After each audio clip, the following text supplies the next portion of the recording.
हम लोग क्लास 12 का पहला वीडियो शुरू करने जा रहे हैं एसपीएम स्कूल की तरफ से। सब्जेक्ट बायोलॉजी है, जिसमें बायोलॉजी में जो सबसे पहला चैप्टर है वो है जीवों में जनन। जीवों में जनन का सबसे पहला टॉपिक हम लोग शुरू करने जा रहे हैं और पहला टॉपिक जो है वो है जीवन चक्र या जीवन काल, या इंग्लिश में इसको लाइफ स्पान बोलते हैं। सबसे पहले हम लोग ये जानेंगे कि वास्तव में लाइफ स्पान क्या होता है। कि सभी लोगों को पता है कि कोई भी जीव सबसे पहले जन्म लेता है, फिर वो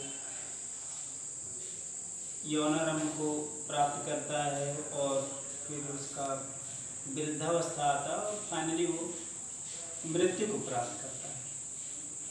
तो यहाँ से उसके नेचुरल जो उसका जो जन्म होता है, यानी बर्थ से लेकर के नेचुरल डेथ तक, जन्म से लेकर के जीवन चक्र को हम इस तरह से परिभाषित कर सकते हैं, जीवन काल को हम इस तरह से परिभाषित कर सकते हैं।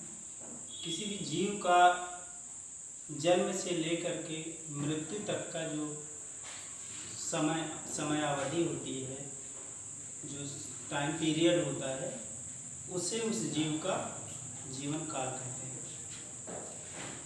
जो जीवन काल होता है अलग अलग जातियों का अलग अलग होता है।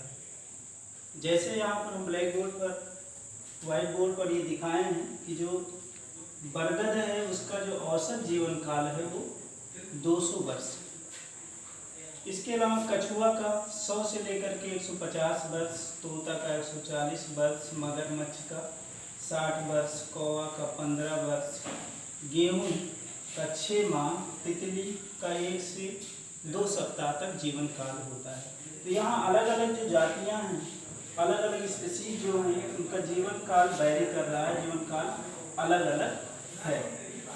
यहाँ पे देखिए औसत जीवन काल का ये मतलब ये होता है, जैसे आप मनुष्य के केस में देख लीजिए तो कोई 100 साल जीवित रहता है और कोई 60 साल जीवित रहता है। तो यहाँ पे औसत मतलब कई मनुष्य का अगर हम जोड़ लें और फिर उसका औसत निकालें तो ये जो एवरेज आता है, एक औसत जो आता है, वो यहाँ पे उसको प्रदर्शित किया गया है। अब हम लोग इसी चैप्टर के अगले टॉपिक में जा रहे हैं, जैसा कि चैप्टर का नाम है जीवों में जनन। तो सबसे पहले हम लोग ये जानेंगे कि वास्तव में ये जनन क्या होता है। जनन या इंग्लिश में इसको रिप्रोडक्शन बोलते हैं। रिप्रोडक्शन क्या है? तो रिप्रोडक्शन को अगर हम परिभाषित करें तो जीवों के द्वारा, यानी जो पृथ्वी पर पहले से ही उपस्थित जीव हैं, उनके द्वारा अपने जैसे ही जीव को उत्पन्न करने की जो प्रक्रिया है उसको हम बोलते हैं, उसको जनन कहते हैं।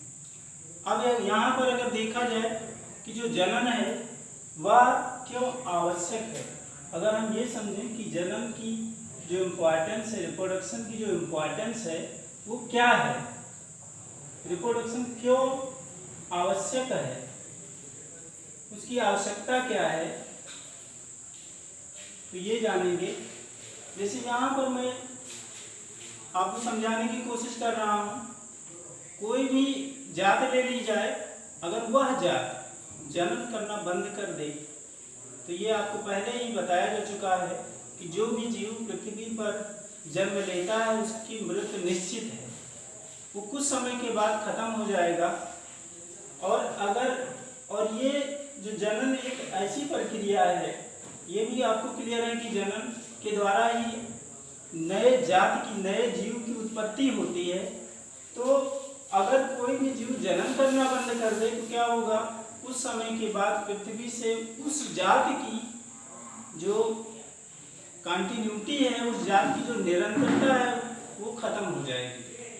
तो यहाँ पर जो जनन की आवश्यकता है, पृथ्वी पर किसी भी जात के बनाए रखने के लिए, पृथ्वी पर उसकी उपस्थिति को बनाए रखने के लिए, उसकी निरंतरता को बनाए रखने के लिए जनन आवश्यक है। हम लोग अगले वीडियो में पढ़ेंगे जनन के प्रकार।